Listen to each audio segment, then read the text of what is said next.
Tinapay mula sa langit. A daily morning devotion with CRC Family.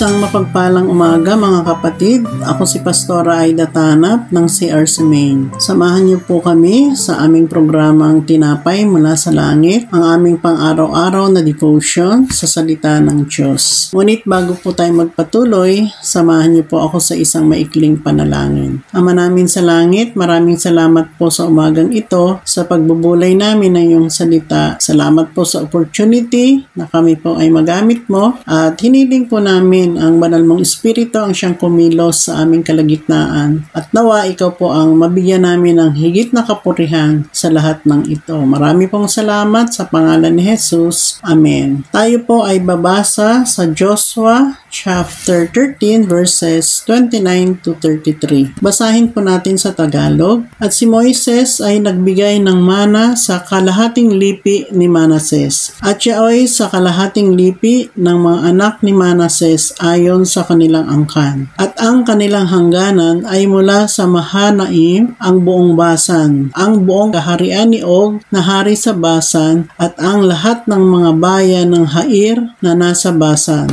60 bayan. 31. At ang kalahati ng Galaad at ang Astarot at ang Edrei ang bayan ng kaharian ni Og sa Basan ay sa mga anak ni Makir na anak ni Manases. Sa makatuwid bagay sa kalahati ng mga anak ni Makir ayon sa kanilang mga angkan. 32. Ito ang mga mana na binahagi ni Moises sa mga kapatagan ng Moab sa dakoro ng Jordan sa Jericho sa dakong silanganan. Ngunit sa lipi ni Levi ay walang ibinigay si Moises na mana. Ang Panginoon, ang Diyos ng Israel, ang siyang kanilang mana, gaya ng kanyang sinalita sa kanila. Salamat po sa pagkabasa ng salita ng Diyos. Ang pamagat po ng ating pagbubulayan ngayong umaga, The Inheritance of the Half-Tribe of Manases. Sa Tagalog po, ang mana ng kalahating tribo ni Manases. At atin po itong binasa sa Joshua chapter 13 verses 29 to 33. Meron po akong tanong dito.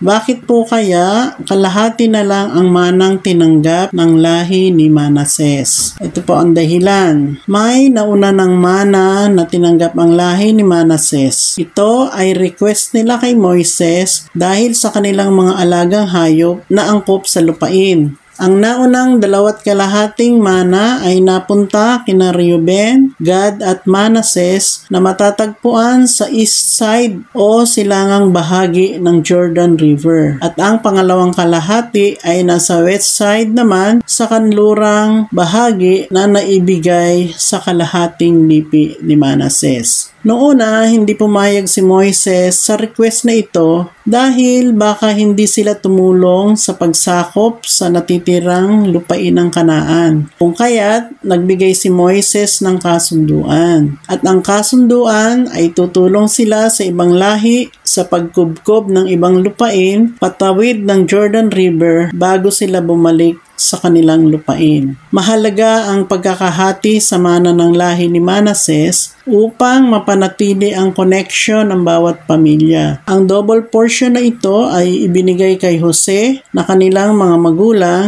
na nagmula naman sa kanilang ninuno na si Jacob. Nagkaroon ng special na pagtingin si Jacob kay Jose bilang bunso at si Ephraim din bilang bunso ni Jose ay binasbasan ni Jacob ng pagpapala kung kaya't nauna na siyang mabigyan ng mana at ang manang ito ay naibigay sa panahon ni Moises. Ang 12 tribo ay nagkaroon ng mana pantay-pantay sa pamamahagi ni Joshua sa natitirang 9.5 tribo. So, in short po, ang 12 tribo ay pantay-pantay ang pagkakabahabahagi ng lupain. Ayan. At ang mga Levita naman ay walang bahagi sa mana ng Israel sapagkat ang Panginoon ang kanilang mana. bilang espiritual na tribo. Pwede silang kumain ng mga handog sa Panginoon at malaya silang makikipamuhay sa ibang mga lahi. So sa ating kapanahunan ngayon, gayon din po ang privilege ng mga pari. Sila po ngayon ay hindi pinapatawa ng buwis ng ating gobyerno at malaya din po silang nakakapamuhay. So tayo naman po sa kapanahunan natin ngayon, meron din po tayong mana mula sa Panginoon. Una, inampon tayo sa pamilya ng Diyos at inari tayong mga anak sa pamamagitan ng Panginoong Hesus. Pangalawa, tayo ay pinatawad at tinubos ang ating mga kasalanan sa pamamagitan ng dugo ng Panginoong Hesus. At ang pangatlo,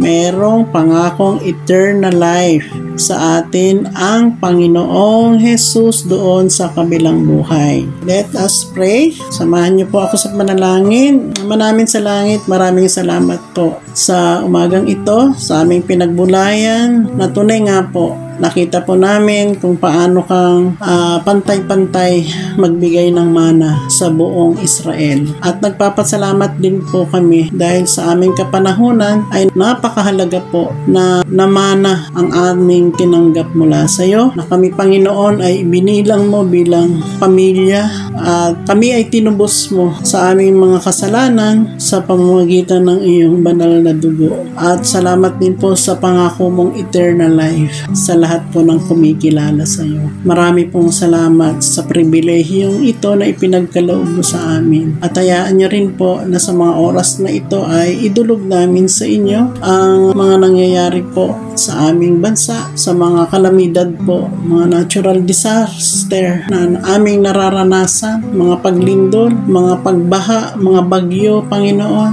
At tunay nga you are in control. Mahal mo ang iyong mga anak kung kaya't bilang mga anak mo na binigyan mo ng pribilehiyo ay umaasa po na ikaw ang tutugon sa lahat ng aming mga panalangin. At ipinagkakatiwala po namin sa iyo ang aming bayan, ang aming mga leaders, ang lahat po ng nangangasiwa sa aming bansa na kung saan magkaroon po nawa sila ng pagkakataon na sila ay makakilala sa iyo at sila po ay makagawa ng tama. Marami pong salamat sa lahat ng ito sa pangalan ni Jesus. Amen. Okay, maraming salamat po sa inyong pagsubaybay sa aming programang Tinapay Mula sa Langit. Muli po namin kayong inaanyayahan bukas sa ganitong ding oras, every 5:30 ng umaga, at malaya nyo rin pong i-share ang video ito upang sila rin naman ay mapagpala. Marami pong salamat and God bless you all. Praise God.